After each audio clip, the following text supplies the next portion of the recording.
The dense forest surrounding the small cabin made me uneasy from the start. The trees, tall and ancient, leaned inward as if they were watching me, their branches like crooked fingers reaching out to snatch anything that ventured too far from the beaten path. I had been driving for hours, following a map on my phone that had only vague directions. Finally, the dirt road had given way to the small clearing where the cabin stood. It was an old place, probably built decades ago, with a sagging roof and weathered wood that creaked in the wind. The kind of cabin that looked like it had been abandoned more times than it had been lived in. Still, it was the only place I could afford for the weekend. I had planned this trip to get away from everything, the noise of the city, the constant pressure at work, the never-ending flow of emails and messages. Just me, the woods, and some peace. The first night wasn't too bad. It was quiet, but the kind of silence that felt almost oppressive, like the forest was holding its breath. I stayed up late, watching the flickering of the fire in the stone hearth, listening to the occasional rustle of leaves outside. It wasn't until I decided to go to bed that things started to feel off. I lay in the bed, listening to the distant sounds of the forest. The wind was picking up, making the trees sway and groan. My eyes were growing heavy, but there was something about the atmosphere that kept me from fully relaxing. I could hear small noises, like twigs snapping, as if someone or something was walking outside. But every time I glanced out the window, I saw nothing but darkness. I tried to push the feeling aside, telling myself it was just my imagination. The cabin was far from any neighbors, so it could have been animals moving through the woods.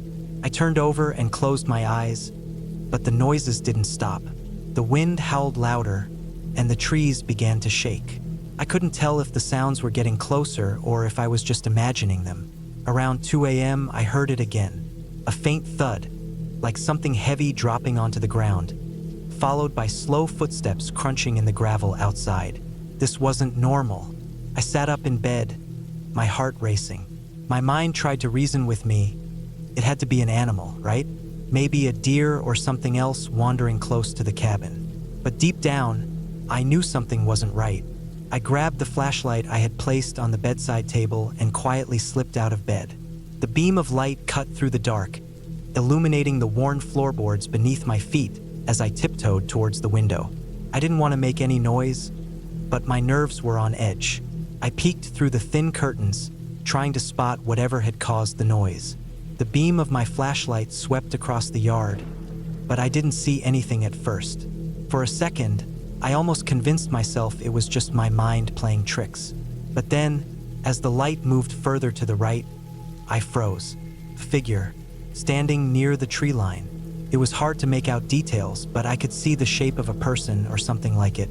They stood completely still, staring in my direction. I quickly pulled away from the window, my heart pounding. Was someone out there? I felt a cold sweat running down my back as I backed away from the window and returned to the bed, clutching the flashlight in my hands. I couldn't shake the feeling of being watched. The night dragged on, every creak and groan of the cabin making me jump. I barely slept, my mind racing with thoughts of who or what could be out there. But morning finally came, and with it, a fleeting sense of relief.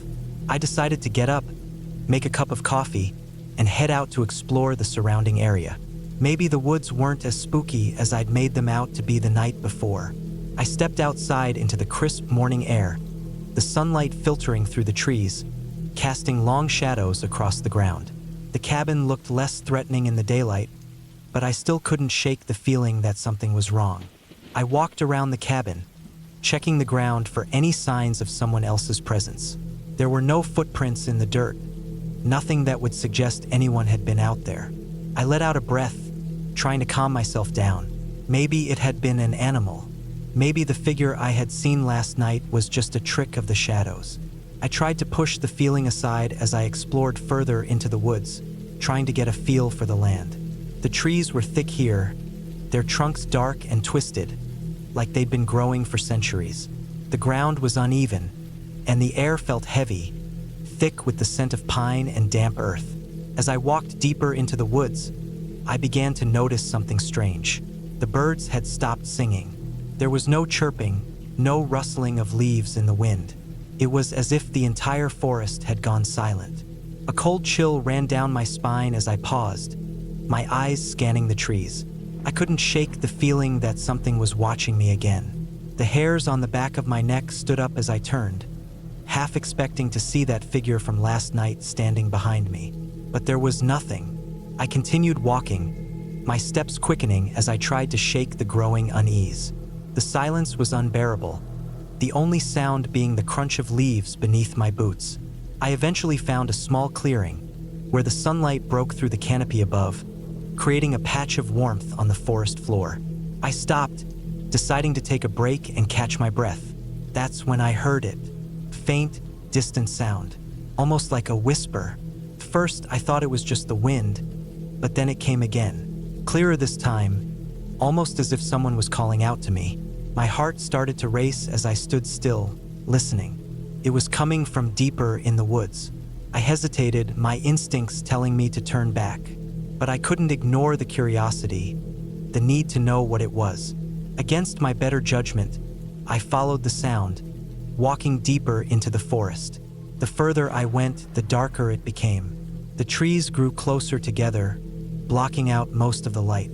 The air grew colder, and the silence was deafening. The only sound now was my own breathing and the crunch of the forest floor under my feet. Finally, after what felt like an eternity, I reached a small, abandoned shed. It was old, even more decrepit than the cabin, with its door hanging off its hinges and the roof caving in. I felt a chill run down my spine as I approached, the whispering sound growing louder. I took a step inside, my flashlight illuminating the dusty, forgotten space. There was nothing inside except old, rusted tools and broken furniture. But then, on the far wall, I saw something that made my blood run cold. A series of marks scratched into the wood. They were too uniform, too deliberate, like someone had been carving them into the wall for a long time. I couldn't make out what they meant, but they didn't look like anything natural. They were just wrong. I stepped back, my heart pounding in my chest. Something about this place felt off, like I had crossed into a place I wasn't supposed to be. I turned to leave, but as I did, I noticed something on the ground. A small, tattered piece of cloth. It was dark red, almost like it had been stained. I bent down to pick it up, my fingers trembling. The fabric was old, frayed at the edges, but it didn't look like it had been there long. Suddenly, a loud noise from behind me made me spin around. It was a crash, followed by the sound of something heavy falling. My heart leapt in my chest as I backed out of the shed, looking around wildly. I didn't know what was happening, but I had a strong feeling that I needed to get out of there. I turned and ran, pushing my way through the trees, my breath coming in ragged gasps. The forest seemed to close in on me, the shadows growing darker and thicker the further I went. By the time I reached the cabin, I was nearly out of breath. My hands shook as I fumbled with the door, slamming it shut behind me and locking it. I stood there for a moment, listening to the silence. The whispering was gone, but something felt wrong, like I was being hunted. I spent the rest of the day inside the cabin, too scared to go back into the woods. I kept the lights on and stayed close to the fire, trying to calm myself down. But no matter what I did, I couldn't shake the feeling that something was out there, watching, waiting. That night, I didn't sleep at all. The sounds from outside grew louder, more persistent. The wind howled through the trees, and I heard the unmistakable crunch of footsteps on the gravel. I didn't dare look outside again. I just stayed where I was, waiting for whatever was out there to go away. By morning, the noise had stopped. The woods were quiet again. I didn't waste any time. I packed my things, grabbed my keys, and left the cabin behind. As I drove away, the cabin grew smaller in my rearview mirror, fading into the trees. I never went back. Sometimes I still think about that place, about the strange noises, the marks on the wall, and the whispers in the woods. But I don't tell anyone about it. I don't think they would understand. All I know is that I wasn't supposed to be there, and I'm glad I left when I did.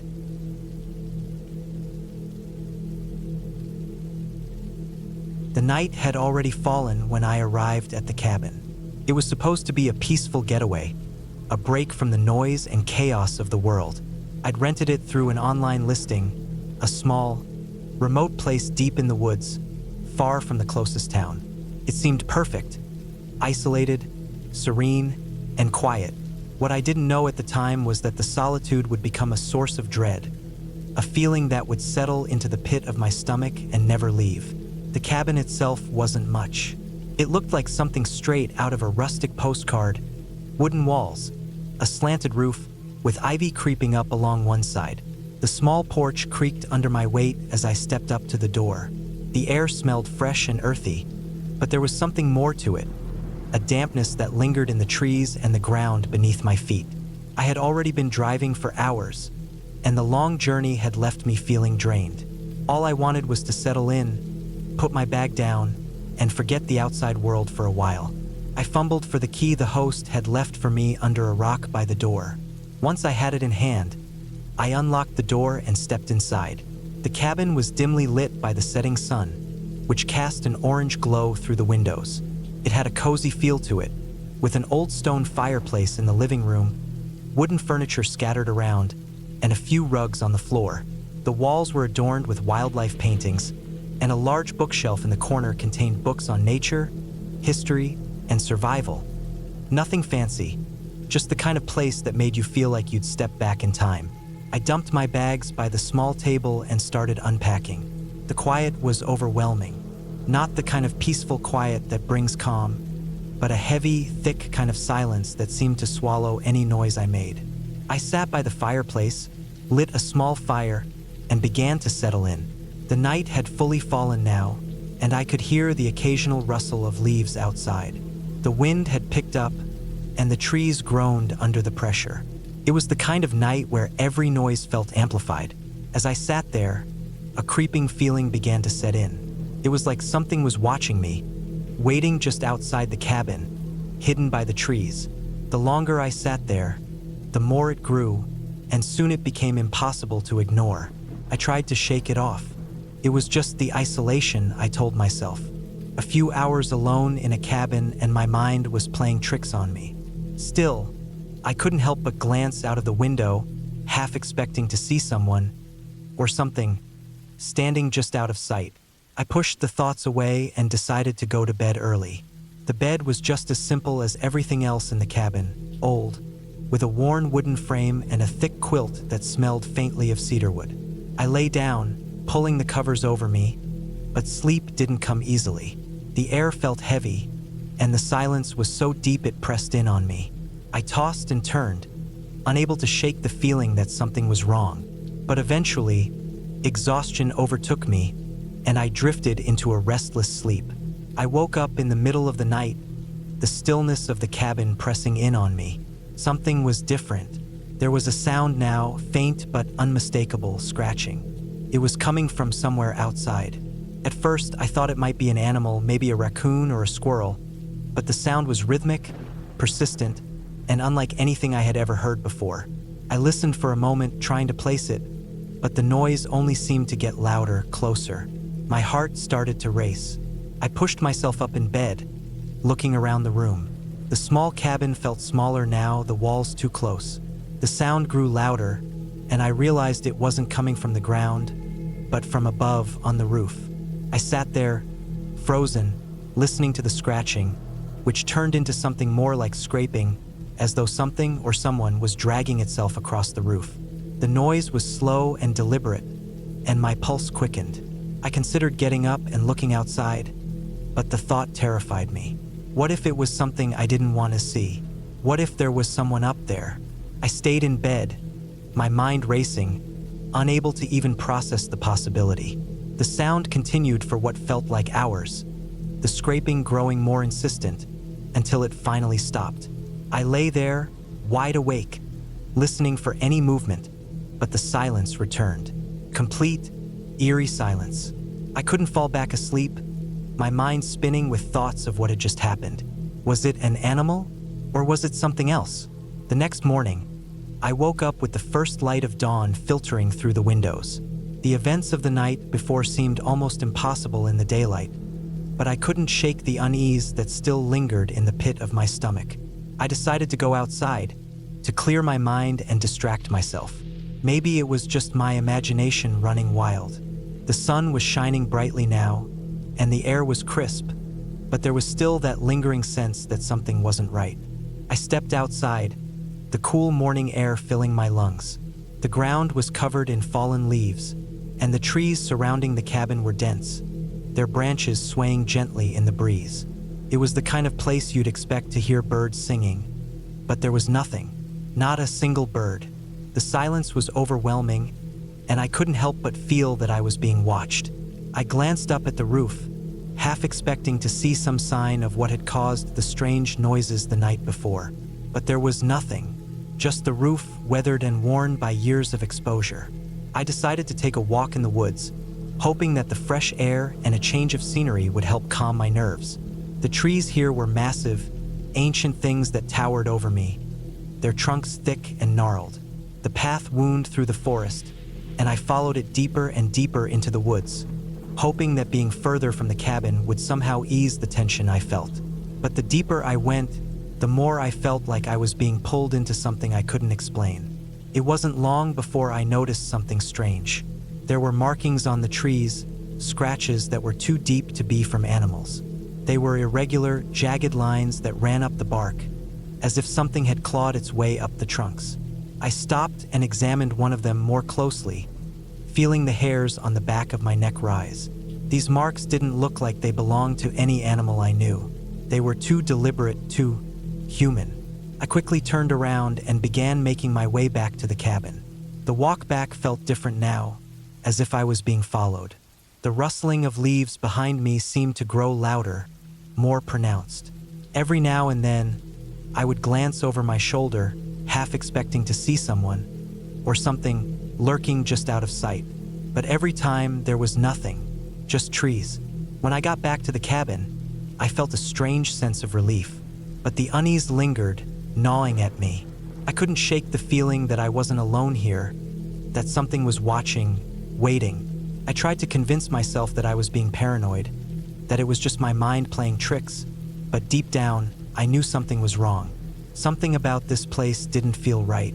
That night, I locked the doors and windows and tried to relax, but sleep wouldn't come. I lay in bed, staring at the ceiling, the sound of my own breath the only thing I could hear.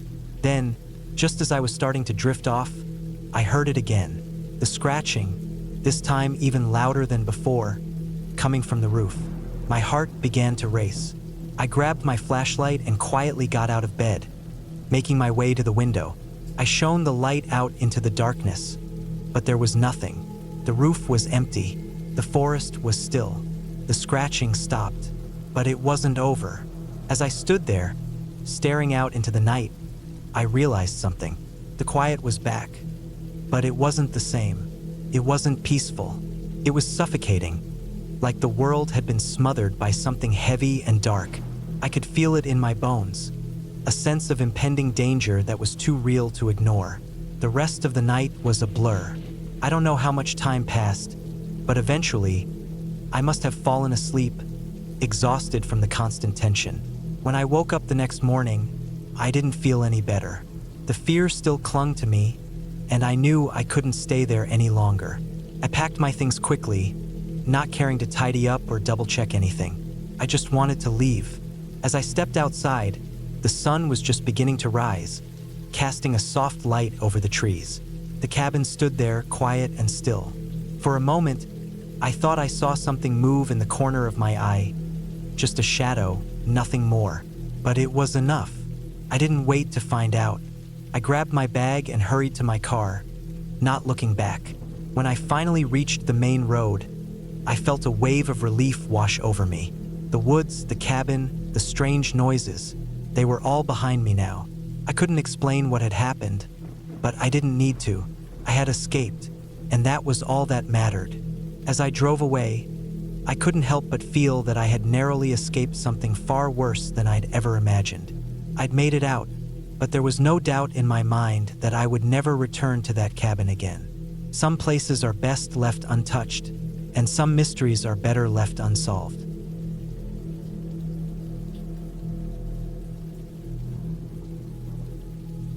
It was one of those weekends when I needed to get away from the constant buzz of the city. The noise, the traffic, the endless rush. It was all getting to be too much. So, I decided to book a cabin in the woods, far from any distractions. I'd rented a small, rustic cabin up in the mountains, hoping for some peace and quiet. Just me, the trees, and the sound of the wind. I had no plans except to unwind and clear my mind. The drive there was beautiful, though a little unnerving. The road narrowed as I made my way up into the hills, the trees pressing closer together, their shadows stretching across the path. The GPS signal dropped as I got farther from town, but I didn't mind. I was used to the feeling of being off the grid. It was part of the appeal. When I finally pulled up to the cabin, I wasn't sure what I was expecting, but it definitely wasn't what I found. The cabin sat at the edge of a clearing, its wooden exterior weathered by time, but it had a charm to it.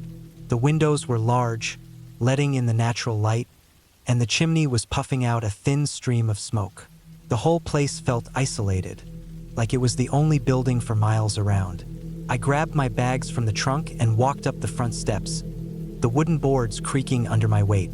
The door opened easily, and inside was just as rustic as the outside. The floors were hardwood, the furniture simple but sturdy, and there was a fireplace that looked ready for a fire. There was no TV, no internet, no cell signal, nothing to distract me.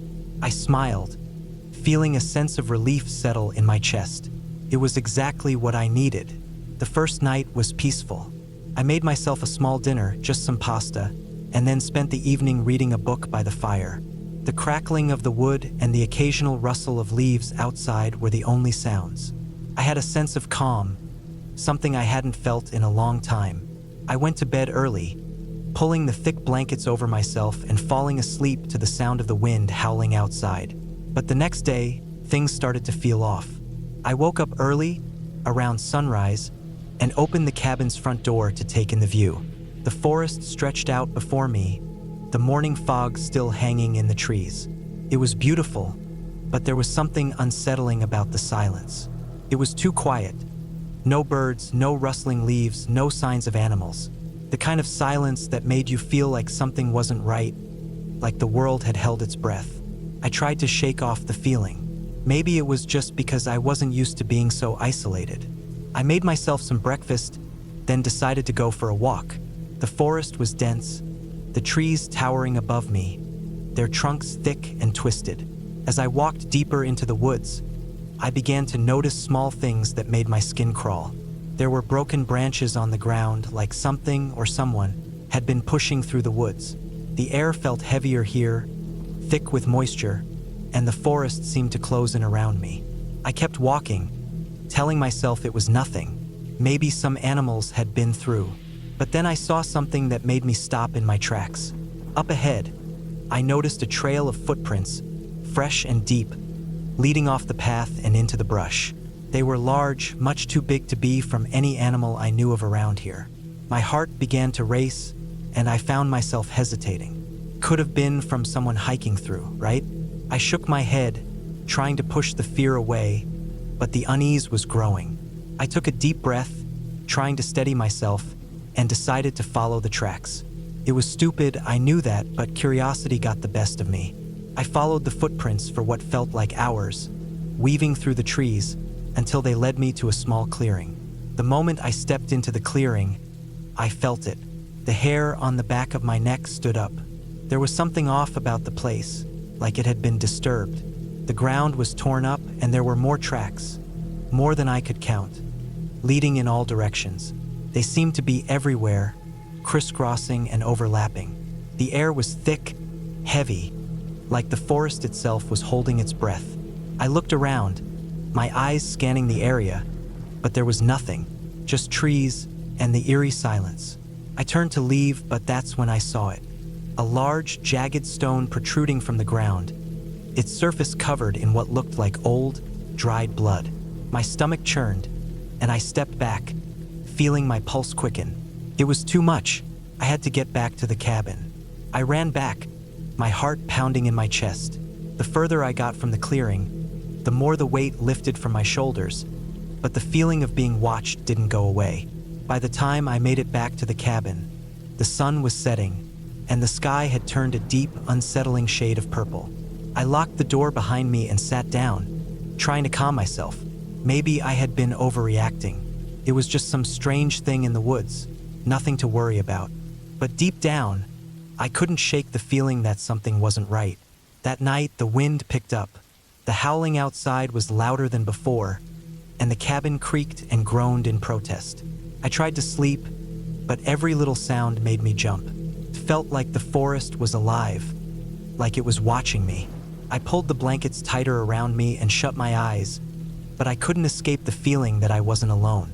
At some point, I drifted off, only to be woken by the sound of footsteps outside the cabin. Slow, deliberate steps moving around the house. My heart skipped a beat. Was it just the wind, or was someone out there? I held my breath, listening, but the steps didn't stop. They circled the cabin, coming closer and closer until I could hear them right outside the window. The sound of heavy breathing followed, and I felt my stomach drop. I couldn't move, couldn't make a sound. The footsteps stopped for a moment, and then a loud thud hit the side of the cabin. The entire house shook. I jumped out of bed, my heart racing, and ran to the front door. I wasn't going to sit here and wait for whatever or whoever was out there. I grabbed my phone, but of course there was no signal. I considered leaving, but the thought of walking back into that forest was too much. I grabbed a kitchen knife, my hand shaking as I gripped the handle, and waited by the door. Minutes passed, maybe hours, but the footsteps eventually stopped. I slowly opened the door, holding the knife in front of me. The night was still and quiet. No sign of anyone or anything. I stepped outside, my breath coming in short bursts, but there was nothing. The trees loomed above me, their branches swaying in the wind, but the clearing was empty. I didn't know how long I stood there, just staring into the dark, but eventually, I decided to go back inside.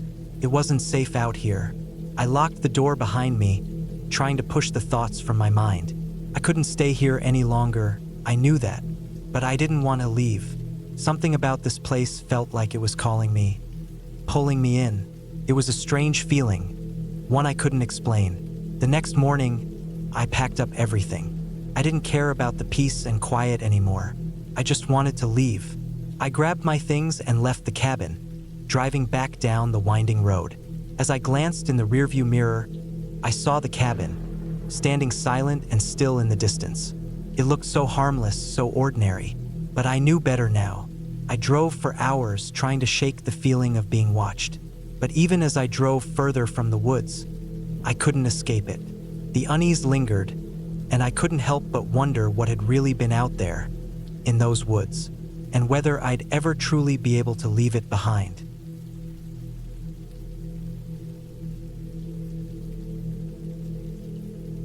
It was late autumn when I decided to go on a solo trip to a cabin tucked away in the dense woods, miles away from any sort of civilization. The plan was simple: to get away from the noise of life and enjoy some quiet time in nature. I'd rented a small, isolated cabin from an old man I met online. He told me that it was the perfect retreat for someone looking to get away from everything, and after months of working nonstop, I was eager for that escape. The drive to the cabin was long. The roads, mostly dirt and gravel, wound their way through dense forests. Every turn felt like a deeper dive into the wilderness, as if the world outside was slowly being left behind. I couldn't help but notice the eerie silence that hung in the air. Even the birds seemed to have disappeared. The closer I got, the more the trees seemed to press in around me, casting long shadows on the road. But I wasn't scared. I figured it was just the isolation, the wilderness, and the unfamiliar surroundings that made everything feel so strange. Eventually, I reached the cabin. It was small, made of rough-hewn logs, with a slanted roof that looked like it had been there for decades.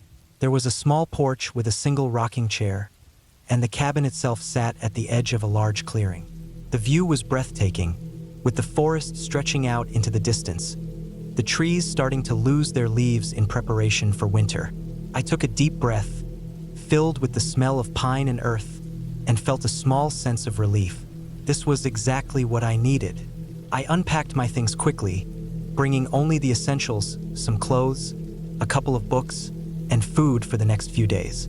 The cabin had a small kitchen, a single bedroom with a bed that looked old but comfortable, and a living area with a wood-burning stove. Everything was simple, basic, and rustic. Just what I wanted. As the sun began to set, I started a fire in the stove and made myself some dinner. The warmth from the fire was comforting, and I could hear the crackling of the wood as I ate in silence. The only light in the cabin came from the flickering flames, casting dancing shadows on the walls. It was peaceful, almost too peaceful, but I didn't think much of it. After dinner, I cleaned up and went to bed early, eager to start the next day with a hike. The first night was uneventful. I slept soundly, wrapped in the quiet of the woods. But when I woke up the next morning, I felt something odd in the air. It was hard to describe, a kind of tension, like the calm before a storm. But the sky was clear, and the sun was rising steadily, so I pushed the feeling aside. I spent the morning exploring the woods around the cabin, just walking through the trees, enjoying the solitude. The silence was absolute, and the stillness was almost too much at times.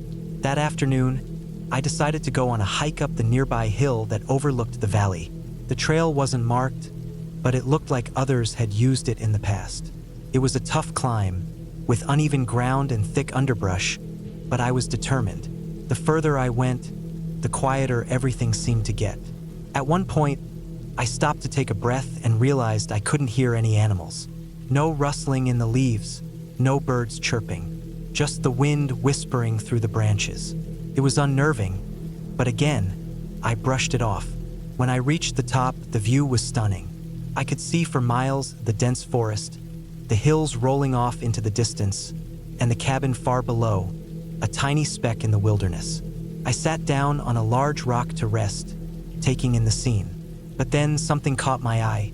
Down below, near the cabin, I saw a figure moving.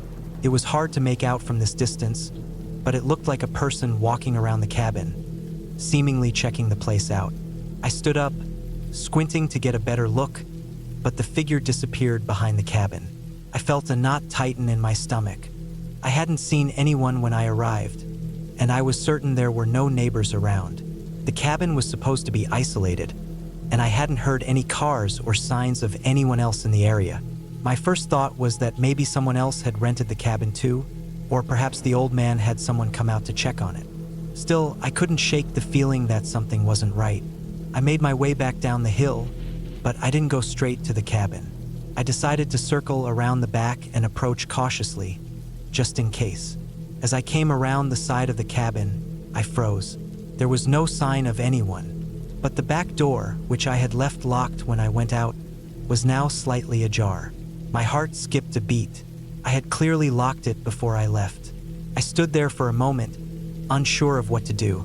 I wasn't armed, and I didn't want to confront whoever it was if they were still inside. I quietly approached the door and peeked inside. The place looked exactly the same as when I left, and nothing had been disturbed. But that didn't ease the feeling of unease that had settled deep in my chest. I closed the door and locked it again, but now I was on edge. I didn't want to leave, but I also didn't feel comfortable staying either. I spent the rest of the day inside, keeping the curtains closed and the door locked. The night was just as unsettling. I sat by the fire, trying to calm my nerves, but the thought of someone being out there, possibly watching me, wouldn't leave my mind. The wind howled outside, and the darkness seemed to press in closer as the hours passed. At some point, I heard what sounded like footsteps on the porch, but when I went to check, no one was there. The next morning, I decided to pack up and leave. I didn't care about my plans to enjoy the solitude anymore. I just wanted to get out of there. I packed quickly, throwing my things into the car without bothering to organize them. But as I was about to start the engine, I heard something. It was a voice, faint but clear. It sounded like someone calling out from the woods. I froze, my hand still on the door handle. I couldn't make out the words, but the tone was urgent, almost pleading.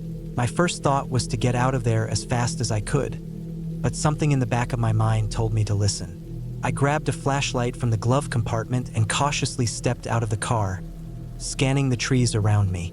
The woods were still, too still. The air felt thick, heavy. I couldn't see anything, but the voice continued, muffled, distant. I wasn't sure what to do. My instinct was to run, but I didn't want to leave without understanding what was happening. I walked toward the edge of the woods, keeping my eyes peeled for any movement. The further I went, the more the voice seemed to fade. I reached a small clearing and stopped dead in my tracks. There, lying on the ground, was an old, weathered backpack. It looked like it had been there for a long time, the straps frayed, the fabric torn. I bent down, feeling an uneasy chill run through me. I opened it up, half expecting to find something sinister. But all I found was a pile of old, empty cans and a tattered journal. I picked it up, flipping through the pages. It was filled with strange, rambling notes about someone who had been lost in these very woods. The handwriting was messy, erratic, like someone in a panic. The last entry was particularly unsettling. "They're watching. Don't trust the cabin." I felt a shiver run down my spine as I closed the journal and threw the backpack aside. The voice, the figure near the cabin, the journal, it all made sense now. Someone had been out here before, someone who had felt the same unease I had. I didn't know if they had left willingly or if something had happened to them, but I wasn't sticking around to find out. I turned and ran back to the car, jumped inside, and slammed the door shut. I drove out of there without looking back, my mind racing with thoughts of what had really happened at that cabin. I didn't know if it was the old man who had told me about the place, or if something else was going on, but I knew one thing for sure: I wasn't going back. The drive back to civilization felt like a weight lifting off my shoulders, but the memory of the cabin, the journal, and the voice stayed with me. I wasn't sure what I had stumbled upon in those woods, but whatever it wasn't a place I wanted to return to.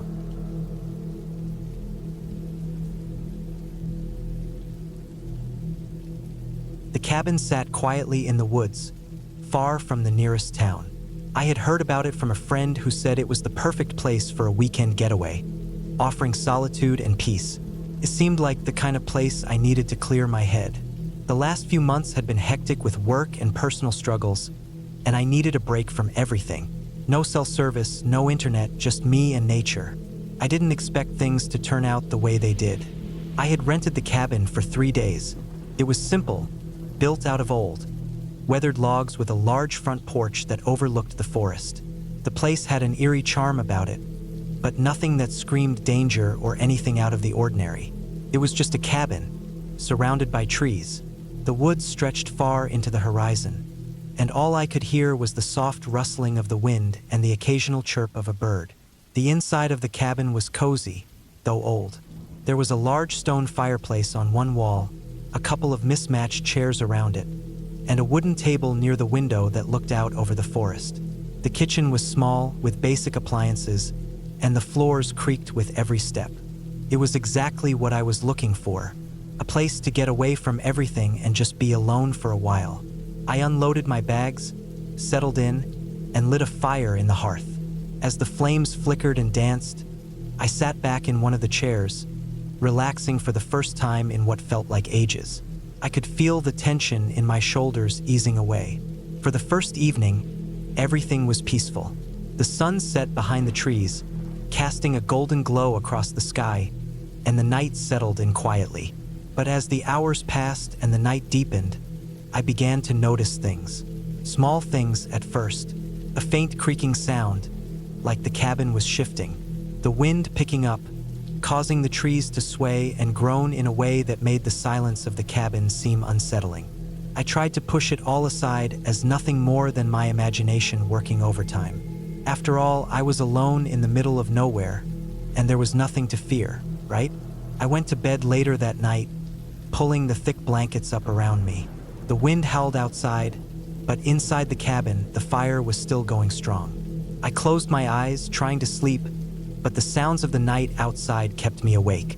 I heard twigs snapping, branches scraping against the windows. The noises seemed to be coming from all around me, and no matter how I tried to ignore them, they only grew louder. It was around 2 a.m. when I heard something that made my heart skip a beat. A thud, a heavy thud, like something large had hit the side of the cabin. I froze, staring into the darkness of the room. My mind raced, trying to make sense of what I had just heard. The wind? An animal? I didn't know, but the thought of going outside to check wasn't appealing. I lay there for what felt like an eternity, listening to the night.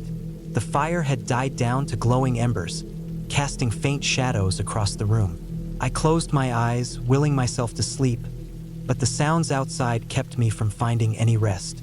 The next morning, I woke up exhausted. I had barely slept a wink, and my nerves were on edge. The cabin was still and quiet, the sunlight streaming in through the windows and casting a warm glow on everything. I tried to shake off the strange feeling from the night before and decided to go for a hike in the woods to clear my mind. I grabbed my jacket and stepped outside onto the porch. The air was crisp, and the smell of pine filled my lungs. The forest was dense, the trees towering over me as I began my hike. I followed a narrow trail that wound its way deeper into the woods. The sounds of the forest were all around me, the chirping of birds, the rustling of leaves, and the occasional crack of a twig underfoot. It was peaceful, but something still felt off. The farther I walked, the more I noticed that the trail seemed to be getting less maintained. The brush was thicker, and the path was harder to follow.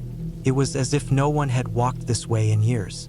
I pushed forward, determined to get out and enjoy the wilderness, but the unease I felt only grew stronger. As I ventured deeper, I stumbled upon an old, dilapidated shed. It was tucked away in a small clearing, hidden behind overgrown shrubs.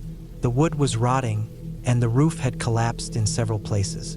I approached it cautiously, but something about it gave me a strange feeling. It wasn't just abandoned. It looked like it had been forgotten, left to decay. I peered inside through a crack in the wood. The interior was dark, and I couldn't see much, but there was something in there.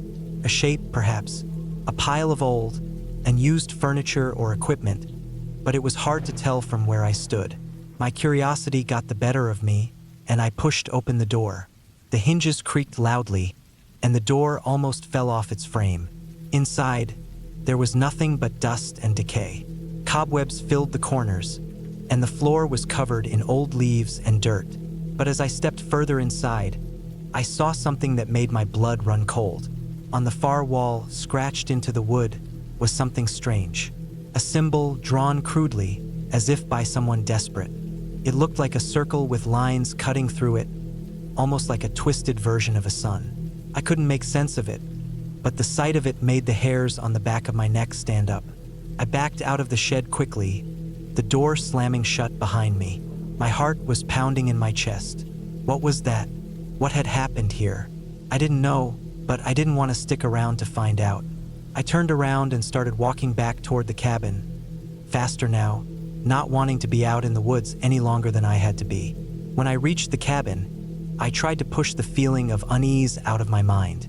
Maybe I had just let my imagination get the best of me, but something about that symbol kept gnawing at me, making me feel like there was something more to this place than I had realized. The rest of the day passed quietly, though I couldn't shake the feeling that I was being watched. Every time I stepped outside, the woods felt too still, too quiet. I didn't hear the birds or the wind anymore, just the oppressive silence. And that's when I realized I hadn't heard the sound of animals in the woods all day. No rustling leaves, no animal calls, just silence. That night, I decided to keep the fire going all night. I wasn't going to let my nerves get the best of me. I sat by the hearth, watching the flames flicker, trying to keep myself calm. The wind outside picked up again, howling through the trees. The noise was deafening, but I stayed inside, telling myself it was just the wind. But then, just as I started to feel a little more at ease, I heard it again. A thud, a loud, unmistakable thud from outside the cabin. My heart stopped. I didn't want to go outside. I didn't want to know what it was, but the curiosity was too strong. I grabbed a flashlight and opened the front door, stepping out onto the porch. The night air was cold, biting at my skin. I scanned the woods, the beam of the flashlight cutting through the darkness. There was nothing there. The trees were still, and the wind had died down. I was about to turn back inside when I noticed something. On the ground, near the edge of the porch, was a set of tracks. Fresh tracks. They weren't animal tracks. They were human footprints. Large, heavy steps that led away from the cabin and into the forest. My heart raced as I realized someone had been out there, watching me. I didn't know who or why, but I knew I had to leave. I couldn't stay here anymore. The peaceful getaway I had hoped for had turned into something far worse. I packed up my things that night. The sound of the wind howling outside made me hurry even more. I didn't stop to check anything. I just grabbed my stuff, threw it into the car, and drove away as fast as I could. As I left, I took one last look at the cabin in my rearview mirror.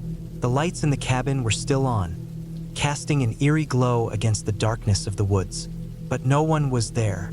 I never went back, and to this day I don't know who or what was out there.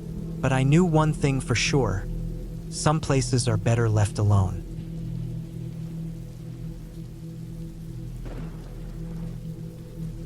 I woke up to the sound of birds chirping outside the cabin, the first rays of the morning light creeping through the cracks in the wooden shutters. The place was quiet, serene even, but there was something about it that made my stomach churn. I had been out here for 2 days already, completely alone, and the isolation was beginning to feel heavier than I anticipated. I had chosen this cabin for its seclusion, wanting to escape the noise of the world for a little while, to have some peace and quiet. But now, as I stretched and got out of bed, I couldn't shake the feeling that something was off. The cabin itself was small, just a single room with a wood-burning stove, a bed, a table, and a couple of chairs. It was simple, functional, and had a rustic charm to it. The walls were lined with logs that had been carefully stacked to form the structure, and the floor creaked every time you moved. The scent of pine and wood smoke lingered in the air, mixed with the faint odor of damp earth. There was a fireplace in the corner with a stack of firewood nearby, but I hadn't used it much yet. I preferred the stove, which kept the cabin warm enough during the night. I made my way to the small kitchenette, grabbing a mug and filling it with water from the old-fashioned pump sink. It had a metallic taste, but it was cold and refreshing, which was all that mattered. The cabin didn't have much in the way of modern amenities, but that was part of its charm. No Wi-Fi, no phone signal, no distractions. It was just me, the woods, and the sound of the wind rustling through the trees. The first day had been fine. I had spent most of it exploring the surrounding area, hiking along the narrow trails that wound through the dense forest. The trees were tall and thick, their branches creating a canopy that blocked out much of the sunlight. The ground was soft, covered in layers of pine needles, and the air smelled fresh and clean. I saw a few deer and squirrels along the way, but mostly it was just the quiet of nature. But by the second day, things started to change. The weather shifted, becoming overcast and gray. The air grew colder, and a mist began to roll in from the mountains, making it difficult to see more than a few feet ahead. I found myself becoming more and more uneasy, like there was something lurking just out of sight. I told myself it was just the isolation getting to me, but the feeling wouldn't go away. On the third day, I decided to stay inside. The fog was thick, and I wasn't in the mood to venture out into it. I spent the morning reading a book by the window, watching as the mist crept through the trees, swirling like a living thing. By the afternoon, I had finished the book and was looking for something else to do. That's when I noticed the tracks. They were faint at first, barely visible in the mud near the cabin's entrance. But as I looked closer, I realized they were animal tracks, probably from a large predator, something like a bear or a wolf. I froze, my heart starting to race. It wasn't the tracks themselves that frightened me. It was the fact that they were so close, too close. I hadn't heard anything the night before, no growls or scratching at the door. But now I couldn't shake the feeling that something had been watching me. I grabbed my backpack and headed to the woodshed outside, hoping to find something to keep my mind occupied. The shed was just a small, dilapidated structure behind the cabin, filled with old tools and random supplies. I had no intention of staying out there long, but I needed something to do. As I reached for a rusty axe, I heard a sound, a faint scraping like metal on stone. It came from the direction of the trees, and I immediately tensed up. I tried to convince myself it was just an animal, maybe a raccoon or some other small creature, but the sound didn't stop. It grew louder, more deliberate, like something was moving through the underbrush.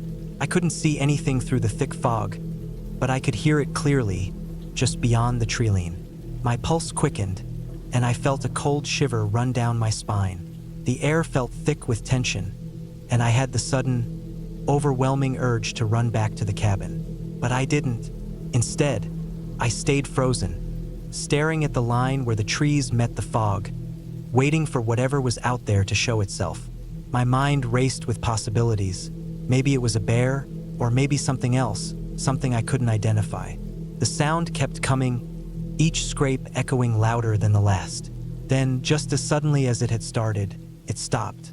For a moment, there was silence, a heavy, oppressive silence that seemed to press in on me from all sides.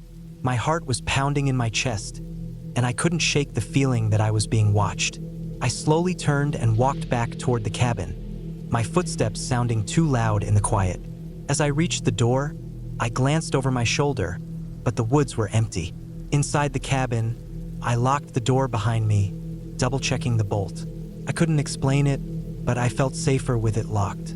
I spent the rest of the day sitting by the window, watching the fog roll in and out of the trees.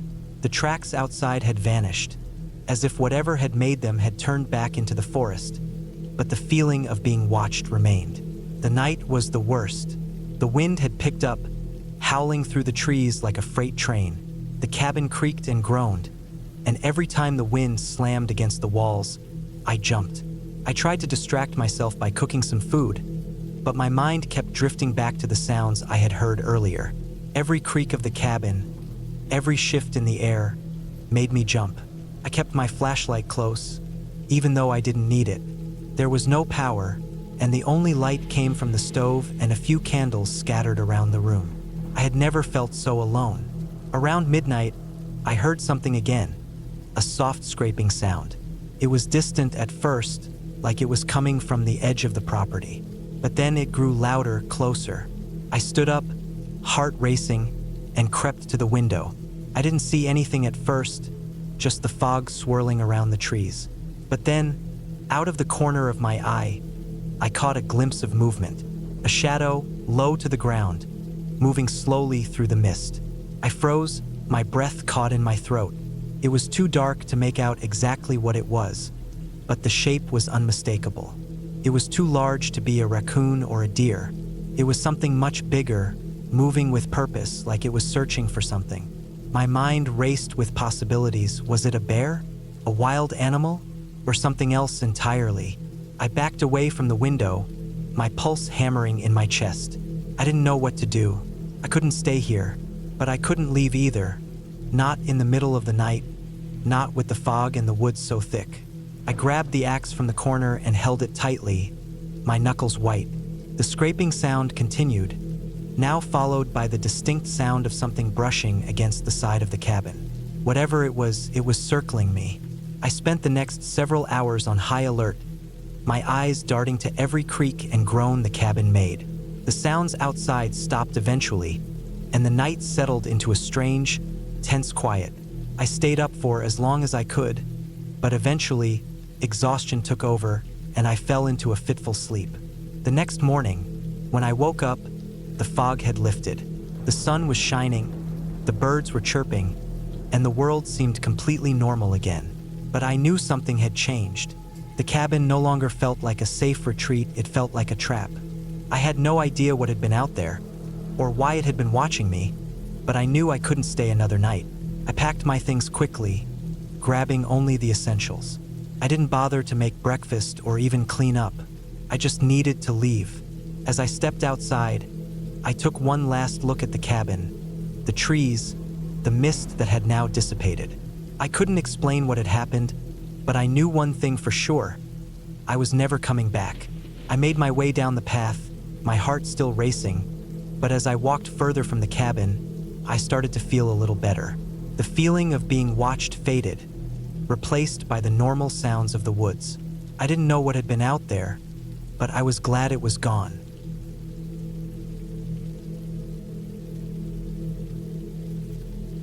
It was supposed to be a simple weekend getaway.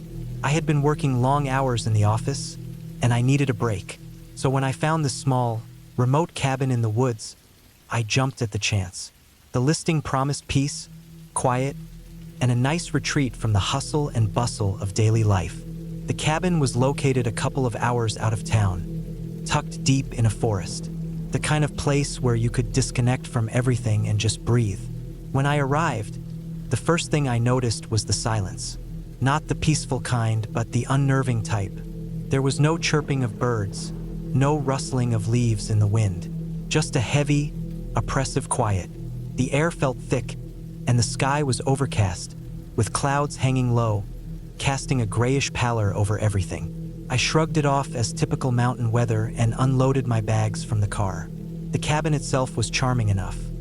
Wooden, with a wraparound porch and large windows that let in a lot of natural light.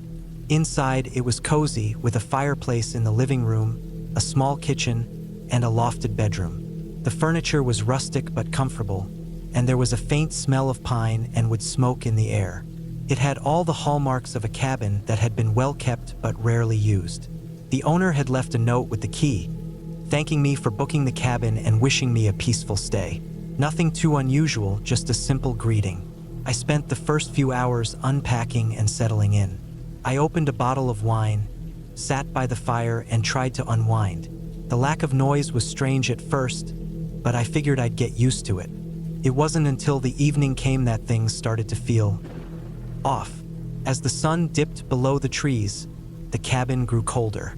The fire crackled in the hearth, but it didn't seem to be enough to chase the chill out of the air.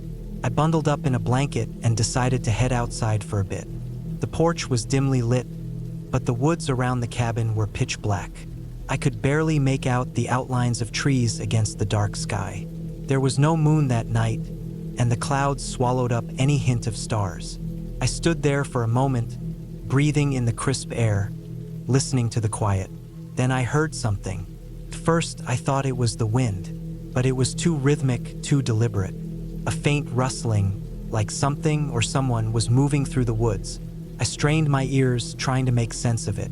The noise was distant, but it seemed to be getting closer. My heart rate picked up, but I tried to tell myself it was just an animal, maybe a deer or a raccoon. Still, I couldn't shake the feeling that I wasn't alone. I went back inside, locked the door, and tried to shake off the unease that had settled in my chest. The fire was dying down, so I added more wood and stoked it to life again. I sat back down, opened the wine, and tried to focus on the book I had brought with me. But the quiet was starting to feel oppressive. The more I sat there, the more I became aware of every creak of the cabin, every whisper of the wind outside, every flicker of the firelight. It was as if the house was watching me, waiting for something. I tried to ignore the feeling and eventually drifted off to sleep on the couch. I woke up in the middle of the night, disoriented. The cabin was pitch black, and the fire had gone out. A chill ran down my spine as I sat up, trying to figure out what had woken me. The rustling sound from earlier, was it back? Couldn't be sure. My mind was foggy, and the darkness made everything feel distant and distorted. I glanced around the room, but nothing seemed out of place. That's when I heard it again. This time it was closer, much closer. The noise was unmistakable, a soft crunching, like footsteps on dry leaves. Someone or something was walking around the cabin. My heart began to race. I knew I shouldn't go outside. Everything inside me screamed to stay put, to lock the door and wait until morning. But curiosity gnawed at me, and I didn't want to feel like I was overreacting. Maybe it was just an animal. Maybe it was the wind again. But the sound, it wasn't random. It was deliberate. I grabbed a flashlight and quietly made my way to the front door. I didn't want to make any noise, but I couldn't stop myself from listening closely as I approached the window. My hand shook as I peeked through the blinds, shining the flashlight into the darkness. There was nothing. I didn't know whether to feel relieved or even more paranoid. But just as I was about to turn away, I noticed something, movement in the trees. Something darker than the night around it, just at the edge of the light. I froze. I could see the outline of a figure, tall, maybe 6 feet or more, but hunched, as if crouching low to the ground. My breath caught in my throat. I wasn't imagining this. Someone was out there. My mind raced. Should I call the police? No service. I had no cell signal out here. I could try to drive into town, but it would take over an hour to get to the nearest phone. And if someone was out there, someone who had been watching the cabin, maybe even following me, I didn't want to leave.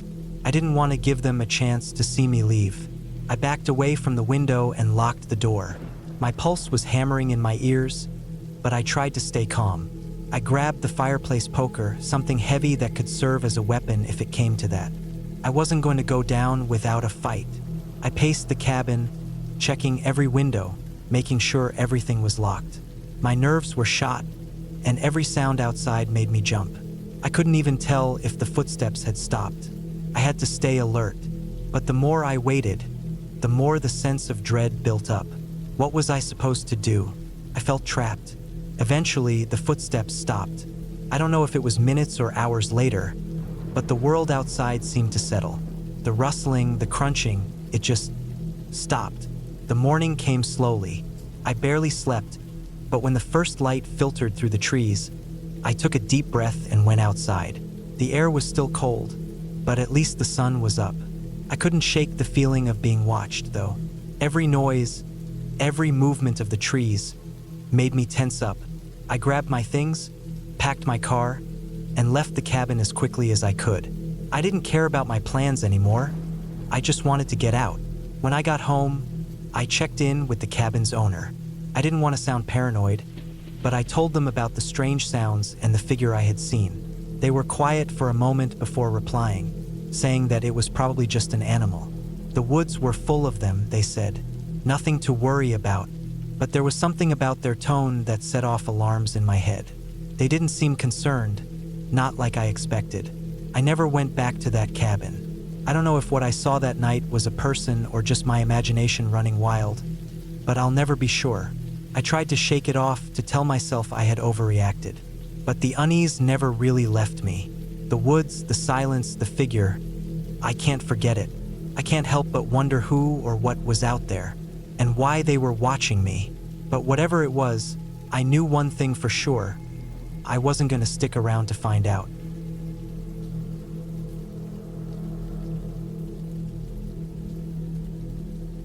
The first time I went to that cabin, I had no idea what I was getting into.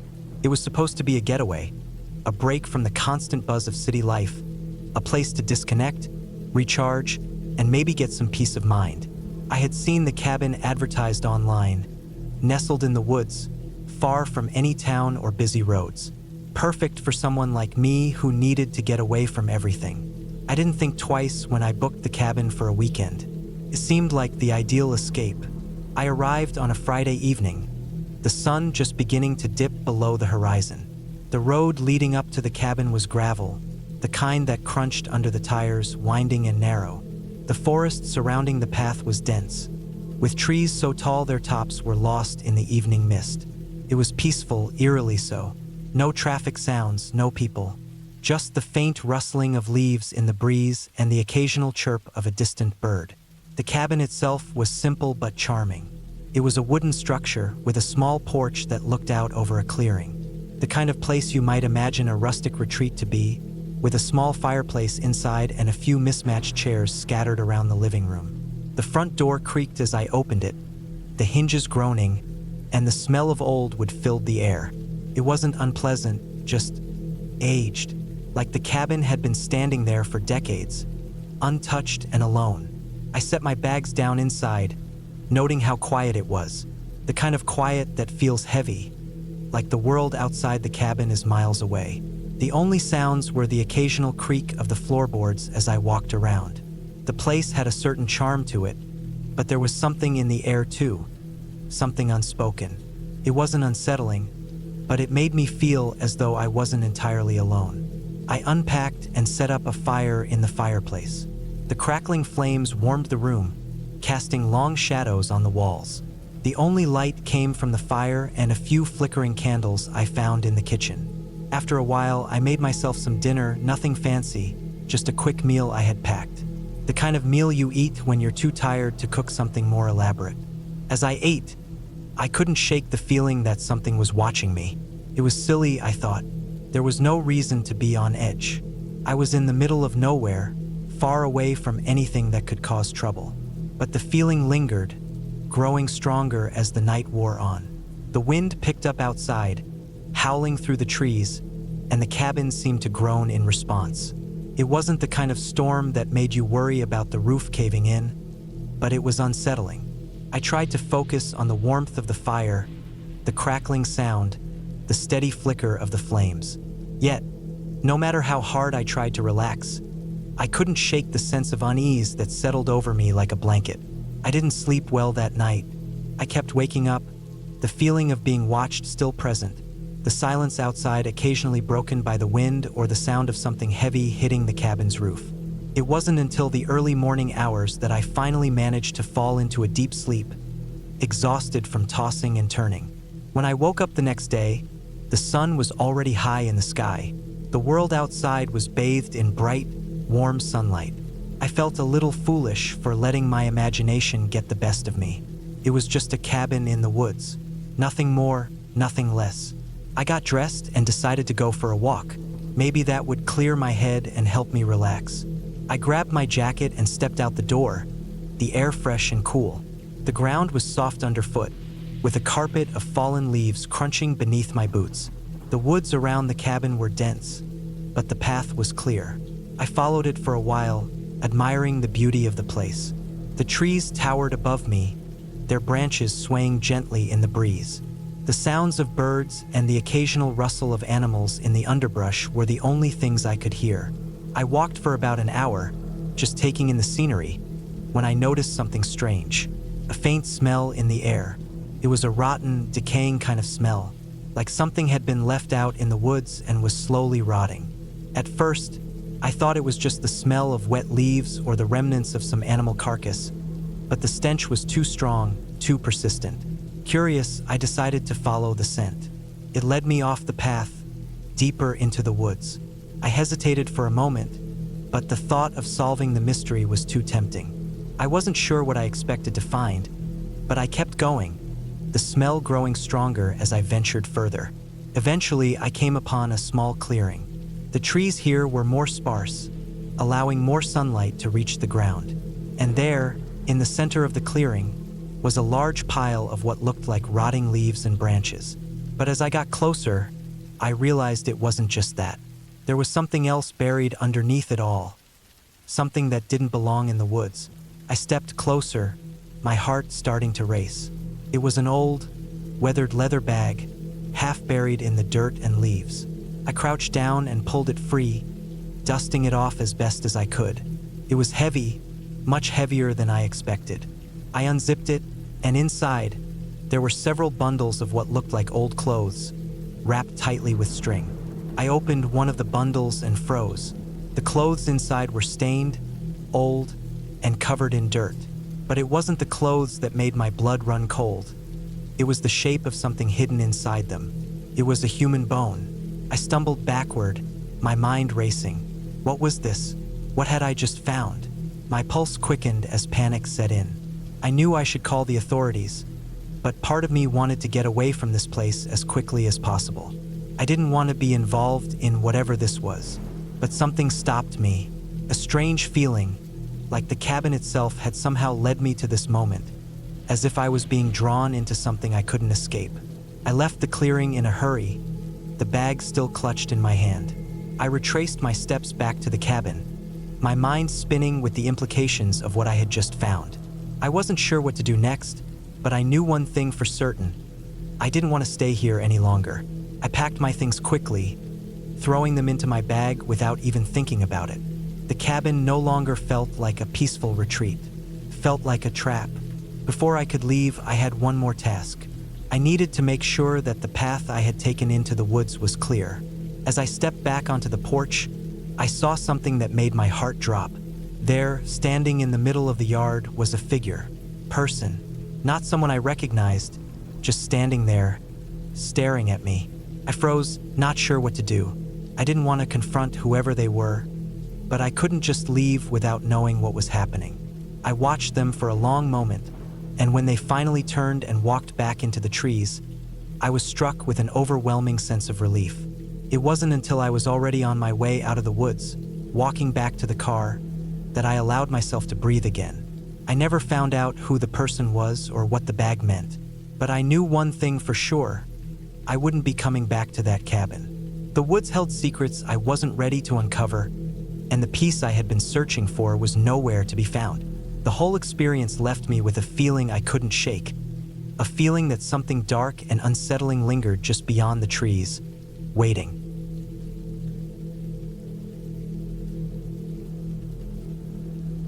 I woke up early, as the sunlight barely touched the small wooden cabin I had rented for a weekend getaway. It was supposed to be a quiet retreat, a break from the hustle and bustle of daily life. I'd been working nonstop, and I needed to clear my mind.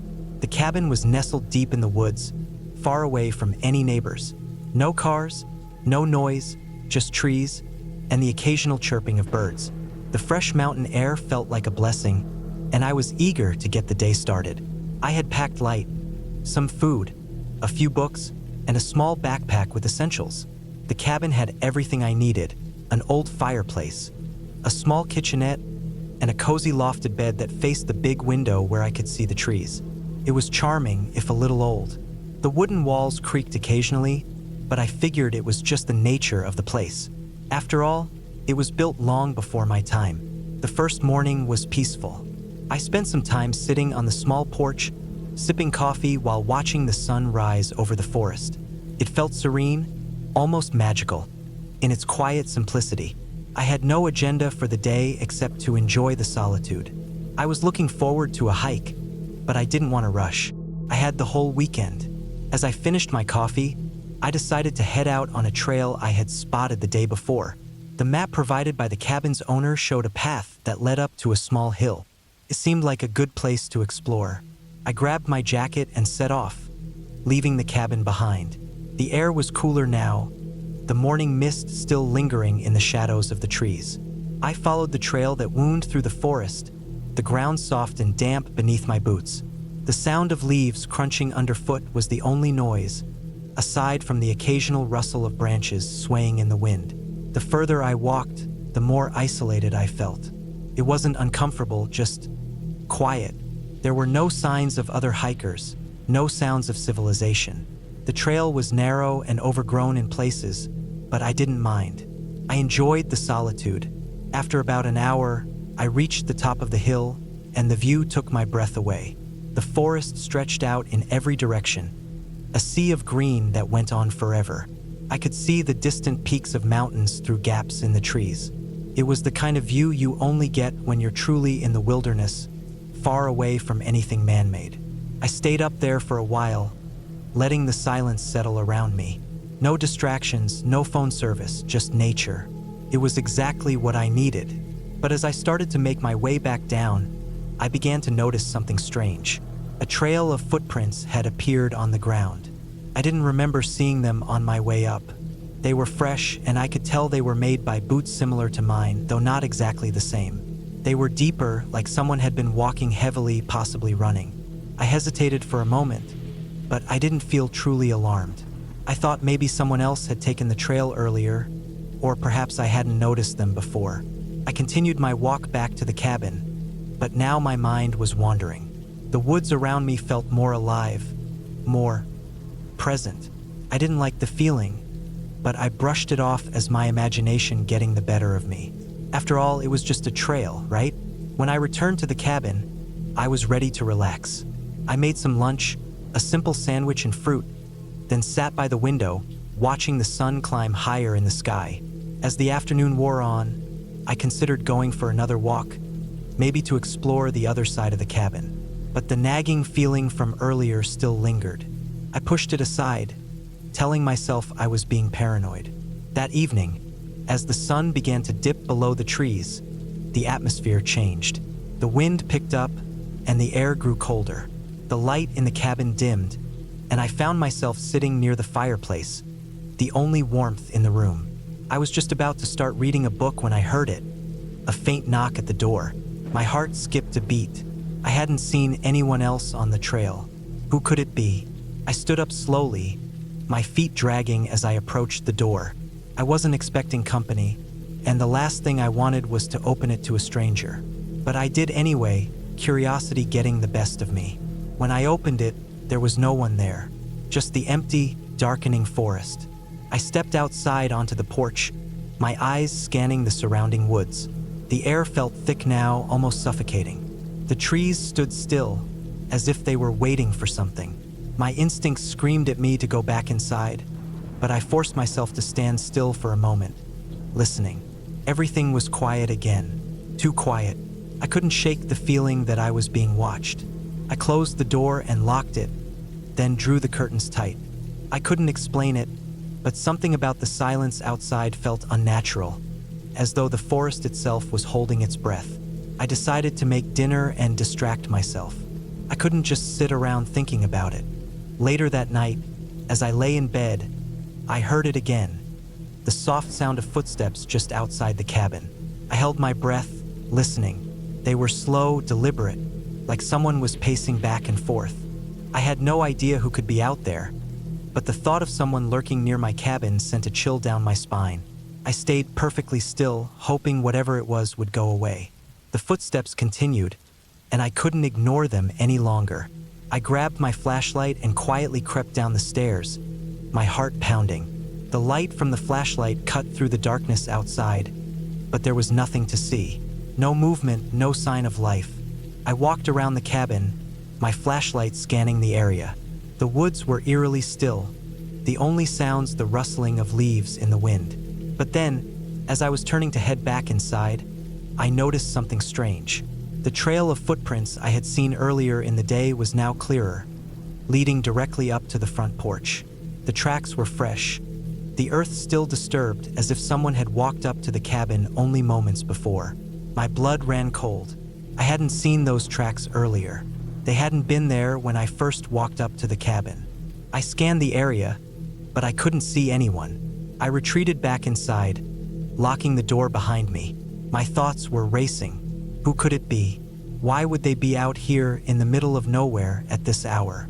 I spent the rest of the night on edge, hearing every small noise, jumping at the slightest sound. When morning finally came, I was exhausted. I had hardly slept a wink. I knew I couldn't stay another night in that cabin. Something wasn't right, and I wasn't willing to find out what it was. I packed up my things quickly, throwing everything into my bag. As I was about to leave, I noticed something on the kitchen table, a small, folded piece of paper. My heart raced as I picked it up, unsure of what to expect. But there was nothing on it, just a single, simple message. Leave now, or it will follow you. I didn't hesitate. I ran to the door, not looking back, and I didn't stop until I was far away from the cabin, out on the main road, where I could see the distant lights of a small town. The air felt lighter, safer, and I couldn't shake the feeling that I had just narrowly escaped something I didn't want to understand. As I sat in the car, driving away from the cabin, I realized one thing.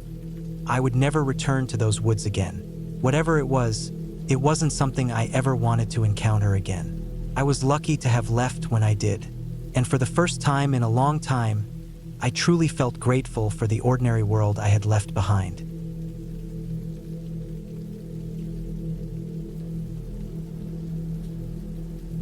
The sun had barely dipped below the horizon as I pulled my truck into the small gravel driveway of the old cabin. I had been planning this trip for weeks, needing to escape from the busy pace of life and the constant noise of the city. My job had been overwhelming lately, and I just needed time alone to clear my mind. The cabin was isolated, tucked away in the dense woods, and seemed perfect for what I was looking for. The quiet, the solitude, the simple life, no distractions, just me and the nature around me. The cabin itself was a rustic, weather-beaten structure, with peeling wood on the exterior and a sagging porch. It was the kind of place that looked like it had seen better days but still held its charm. It was small, with just a single room, a loft, and a stone fireplace that looked like it could use a good cleaning. I unloaded my gear, grabbing my backpack, sleeping bag, and a few provisions, and made my way to the front door. The wooden steps creaked under my weight as I made my way up, and the screen door gave a loud screech when I pushed it open. Inside, the cabin smelled musty, like old wood and the faint smell of pine. Dust particles floated in the air as I set my things down and took a look around. There was a small kitchen area with an old rusted stove, a table with mismatched chairs, and a single well-worn couch that looked like it had been around for decades. A couple of old wooden chairs were scattered near the stone fireplace. The cabin was far from luxurious, but it had character. After a long day of driving, I felt the weight of exhaustion settle into my bones. I quickly started a fire in the hearth, the crackling sound of the logs filling the otherwise quiet cabin. The warmth from the fire was soothing as I set up my sleeping bag on the floor in front of the hearth, and I pulled out a book to pass the time. The evening was peaceful, the only sound coming from the crackling fire and the occasional rustling of leaves outside. As the night wore on, the darkness outside grew thicker, and the wind started to pick up. I didn't think much of it at first. The wind had always been strong in these parts, and the trees surrounding the cabin often creaked and groaned in the breeze. But as the wind howled through the trees, I began to hear something else. A faint sound, almost like footsteps crunching in the snow, but it was too warm for snow. I paused, listening. The sound was soft, but distinct, coming from somewhere near the tree line at the edge of the property. I stood up and moved toward the window, peering out into the dark. The moon had risen, casting long shadows over the clearing around the cabin, but I could see nothing unusual. The sound stopped, and I told myself it was just the wind, or maybe an animal moving through the brush. I tried to brush it off and went back to my book, but I couldn't shake the feeling that something was wrong. Around midnight, I decided to turn in for the night. The fire was dying down, and the cabin had grown colder. I pulled the covers tighter around me, trying to ignore the uneasy feeling gnawing at the back of my mind. I lay there in the dark, listening to the occasional creak of the cabin settling, trying to find some comfort in the familiar noises. But then, I heard it again, the soft crunch of footsteps outside. This time, I was sure I wasn't imagining it. Someone or something was out there. My heart started to race as I slowly rose from my sleeping bag and moved toward the window once again. I couldn't see much through the glass, but I could make out the faint outline of the trees swaying in the wind. The footsteps had stopped, and I waited, holding my breath. Silence. For what felt like an eternity, nothing moved. But then, the sound came again, closer this time. My mind raced with possibilities. Was it just an animal? Maybe a deer or some other wildlife moving through the woods. But the sound had been too deliberate, too rhythmic. It didn't feel like an animal at all. I could feel the tension in my body as I grabbed a flashlight from my bag, making sure it was working before stepping cautiously toward the door. I tried to remind myself that it was probably nothing, but my gut told me otherwise. Whoever, or whatever, was out there, they were too close for comfort. I opened the door slowly, the hinges groaning in protest, and stepped outside onto the porch. The cold air hit my skin, and I wrapped my arms around myself to ward off the chill. The beam of my flashlight cut through the darkness, illuminating the surrounding trees and the clearing in front of the cabin. For a moment, I thought I saw something move in the distance, but when I focused the light, nothing was there. I took a few more steps down the porch, my eyes scanning the trees. The sound of footsteps had stopped again, but I couldn't shake the feeling that someone, or something, was watching me. I knew the area around the cabin was remote, and the nearest neighbor was miles away. Whoever was out here had to have known that. Suddenly, I heard something behind me, a rustling sound, soft but unmistakable. My heart skipped a beat as I spun around, shining the flashlight in every direction. But again, there was nothing. The woods were still silent once more. I couldn't explain it, but the air felt different now, heavier, like the forest itself was holding its breath, waiting for something to happen. I didn't want to be out here alone anymore. I considered heading back inside, locking the door, and pretending I hadn't heard anything. But then I heard it again, the unmistakable sound of someone, or something, moving through the trees, not far from where I stood. This time, I didn't hesitate. I turned and ran back toward the cabin, my feet pounding the dirt as I reached the door. I slammed it shut behind me, locking it quickly. My mind was racing. I had no idea who or what was out there, but I couldn't just sit here and wait for them to come to me. I grabbed my phone, hoping for a signal, but of course, there was none. The isolation of the cabin meant no cell service, no way to reach anyone for help. I was completely on my own.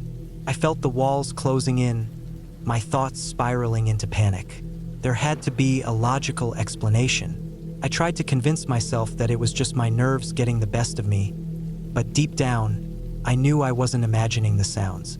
I wasn't alone out here. I decided to take a look around the cabin, checking every corner and window. My flashlight flickered as I moved through the rooms, casting eerie shadows across the walls. I checked the back door, the windows, and the loft. Everything seemed fine, but the feeling of unease never left me. Hours passed in a blur. My nerves stretched thin as I kept watch, waiting for something to happen. But nothing did. The forest outside remained still. The sounds of footsteps vanished. Slowly, the tension in my body began to ease, and I convinced myself that I had overreacted. Maybe it had been an animal after all. Maybe I'd just been too anxious from the isolation. The next morning, I woke up early, the sunlight creeping through the small cracks in the cabin's wooden walls. The air was fresh, and the woods were quiet. I felt a strange sense of relief, the events of the previous night feeling almost like a bad dream. I packed up my things, still feeling unsettled but ready to leave the cabin behind. As I loaded my gear into the truck, I couldn't shake the feeling that someone, or something, had been watching me the entire time. But when I looked around one last time before driving away, I saw nothing out of the ordinary. The woods were peaceful, the cabin stood silent, and the world felt still. I drove away, leaving the cabin behind, but I couldn't shake the lingering sense of dread. Something about that place had felt wrong, something I couldn't explain. I didn't know who or what had been out there that night, but I knew one thing for sure. I wouldn't be returning anytime soon. As I drove down the narrow road, the trees began to thin out, and I started to feel the weight of the world lift from my shoulders. The feeling of being watched faded, but deep down, I knew that I would never forget the silence of the cabin, the footsteps in the woods, or the unnerving sense that I had been a visitor in a place where I wasn't welcome. By the time I reached the main highway, the sun had risen high above the horizon, casting its warm light on the landscape. It was a beautiful morning, and I was glad to be leaving the woods behind. But in the back of my mind, the memory of that night stayed with me. The fear, the uncertainty, and the lingering question: was I really alone in those woods?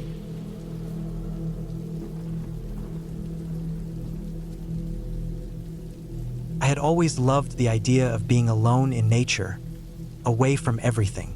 That's what drew me to rent a small cabin in the middle of the woods. No phone service, no distractions, just me, a fire, and the sounds of the forest.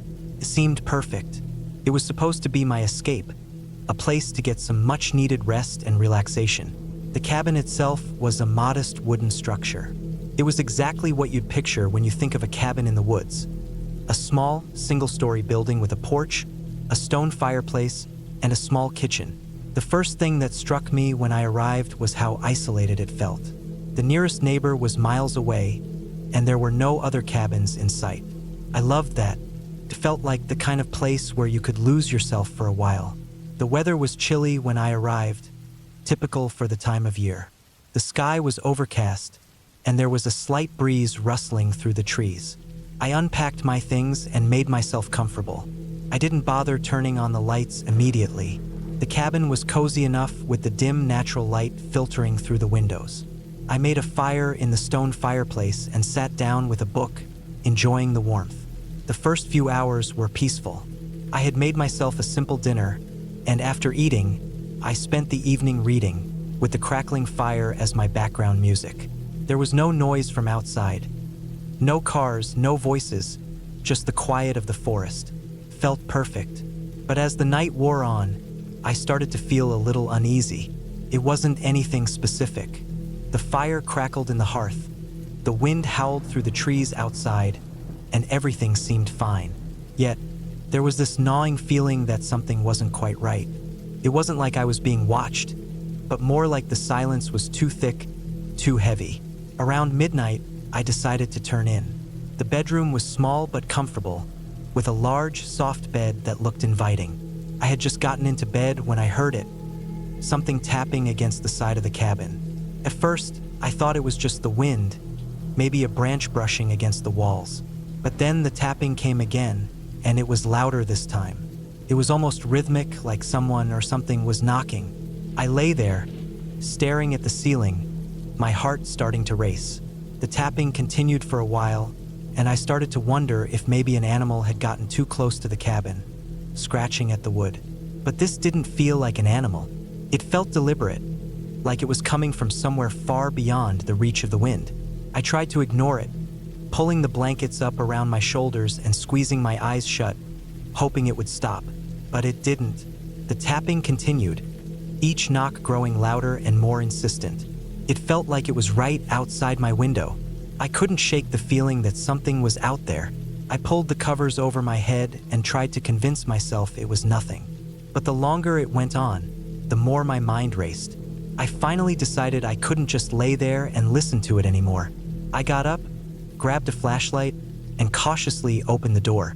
The air outside was cold, biting, and the wind had picked up, making the trees sway in the darkness. I shone the light around the cabin but saw nothing. No sign of any animals, no strange shapes in the shadows.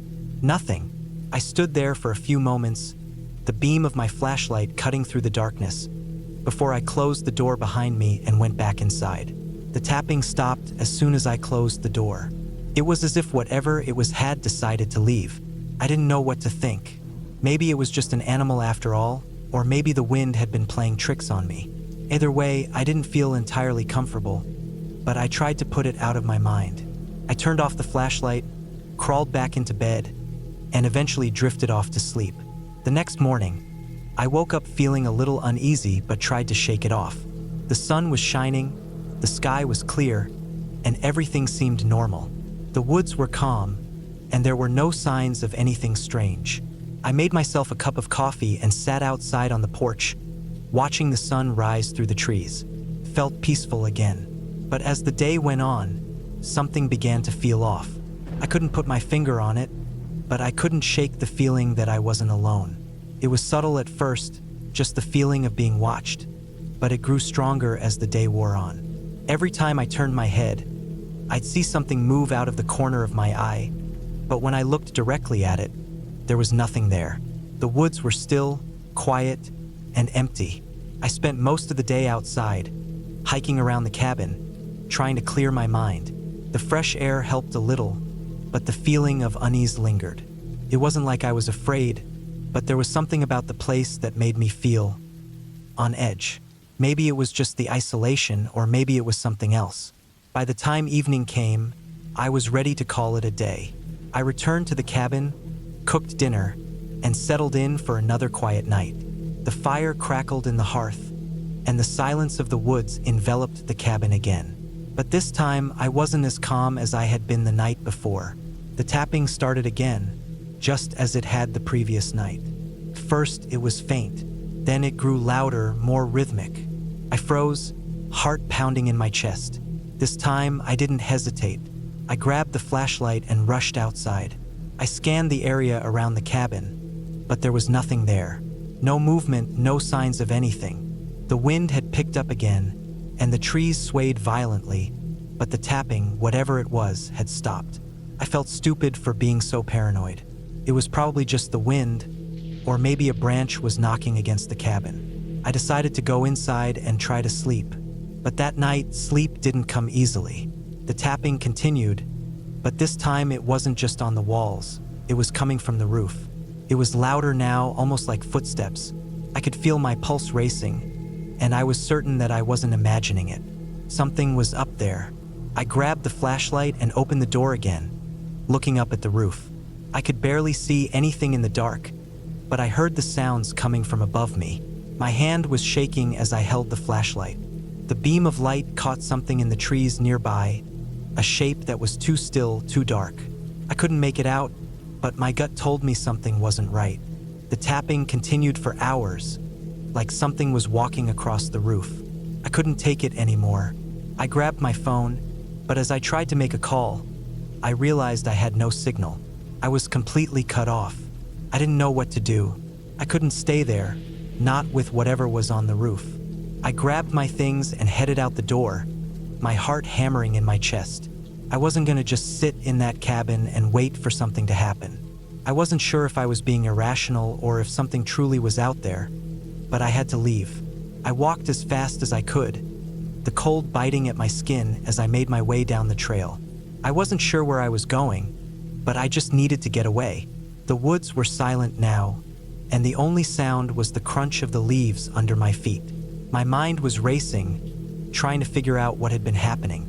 I walked for what felt like hours, the darkness closing in around me. But then, just as I was starting to feel hopeless, I saw lights in the distance. It was a small cabin like the one I had rented. I walked toward it, feeling a sense of relief wash over me. I knocked on the door, and when someone answered, I explained everything that had been happening. The people inside were kind enough to let me stay the night. They told me that there had been strange things happening in the area for years, but they weren't sure what it was. Some said it was animals, others said it was just the forest playing tricks on you. The next morning, I returned to the cabin, but when I opened the door, I was relieved to find that everything was just as I had left it. The tapping, the footsteps on the roof, it was all gone. The cabin felt normal again. I stayed another day, but nothing unusual happened. By the time I left, I was able to leave behind all the fears and unease I had experienced. Felt like a weight had been lifted, and as I drove away, I glanced back one last time at the cabin in the woods. Whatever had happened there, I couldn't explain it, but I was glad to be gone.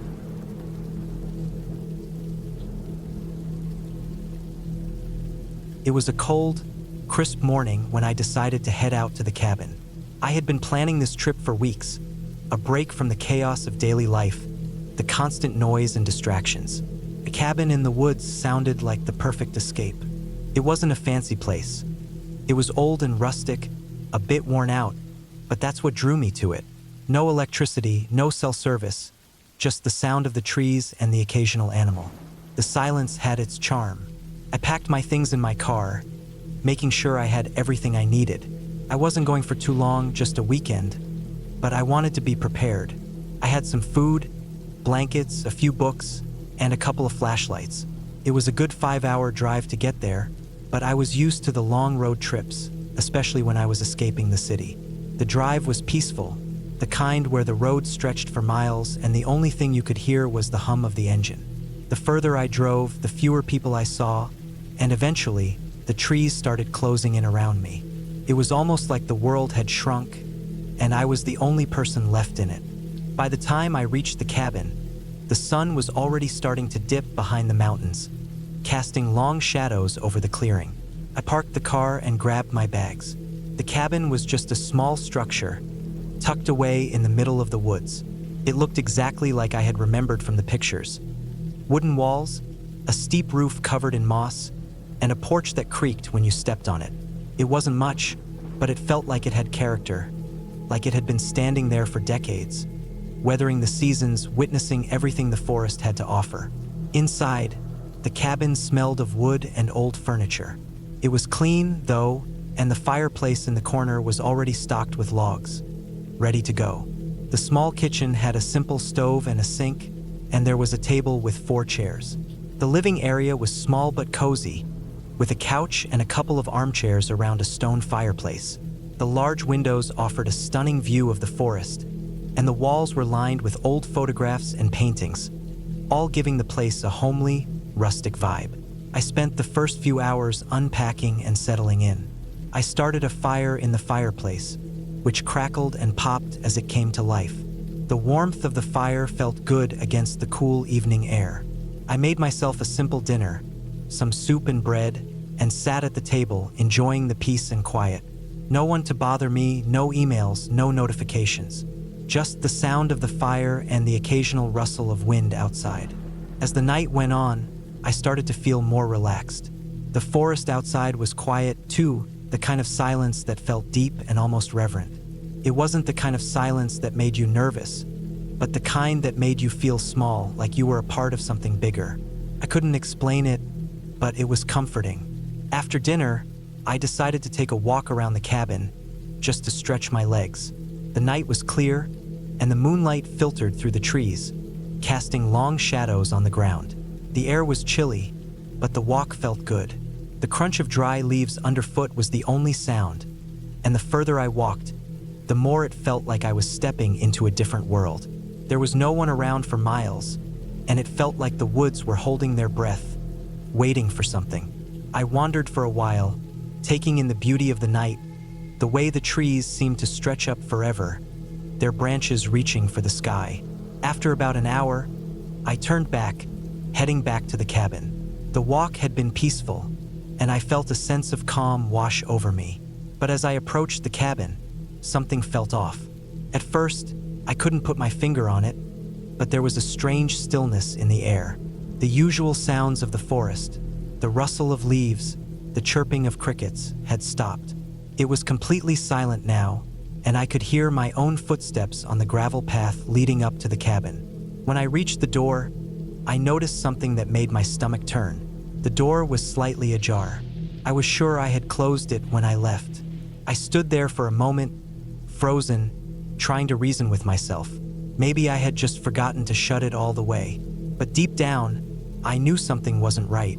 I pushed the door open slowly, the old wood creaking in protest. The inside of the cabin was exactly as I had left it, but the air felt different now. The warmth of the fire seemed to have disappeared, and a chill had settled in. I checked the fireplace. It was still burning, but the flames were smaller now, as if they had been left unattended for a while. The logs were still there, but they weren't burning as brightly as they should. I walked through the cabin, checking every corner, every window, every door. Nothing seemed out of place, but the feeling of unease grew with each passing minute. I couldn't shake the feeling that I wasn't alone anymore. It was ridiculous, I told myself. I was just being paranoid, but the feeling didn't go away. I decided to lock the door and head to bed. I turned off the lights and crawled under the thick blankets, trying to shake off the strange feeling. But sleep didn't come easily. Every creak of the cabin, every snap of a twig outside, made my heart race. I kept my eyes open, staring at the ceiling, waiting for something to happen. It wasn't until I heard the sound that I finally sat up in bed, my heart pounding in my chest. It was a soft, almost inaudible noise, but it was unmistakable. A tapping sound coming from the window.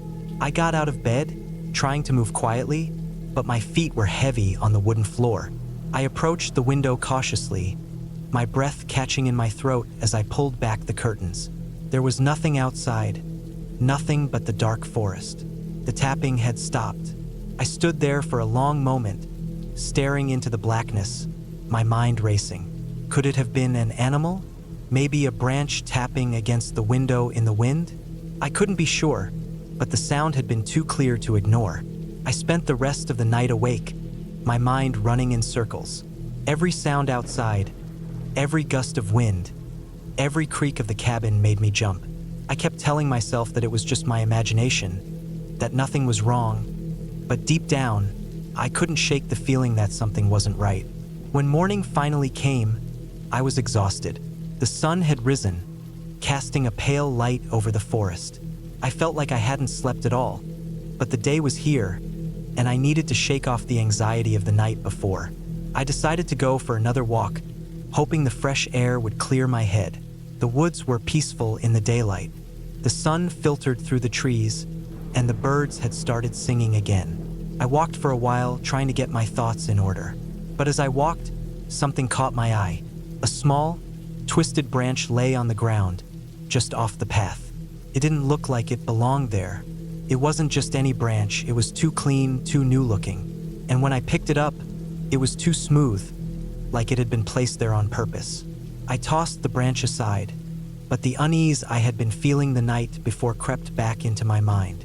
I looked around, trying to shake the feeling, but it wouldn't go away. I kept walking, faster now, hoping to outrun it. By the time I returned to the cabin, I was ready to leave. The forest had lost its charm. The silence had become oppressive, and the cabin, once so welcoming, now felt like a trap. I packed my things quickly, my hands shaking as I loaded my car. The thought of staying another night was unbearable. I couldn't explain it, but something about that place, about the woods, felt wrong. As I drove away, the cabin grew smaller in my rearview mirror. The road stretched out before me, and the silence of the forest faded behind me. I didn't look back. The feeling of unease still lingered, but I knew I was leaving it behind. The rest of the drive was uneventful, and as I neared the city, the familiar sounds of traffic and life returned. I felt the weight of the last few days lift off my shoulders. The cabin, the woods, the strange occurrences, they were all behind me now. But every so often, I still think about it. The tapping at the window, the twisted branch, the sense of being watched. I can't shake the feeling that something had been there, something that I couldn't see, something that wasn't human. And maybe that's why I never went back. Maybe some things are better left unexplained.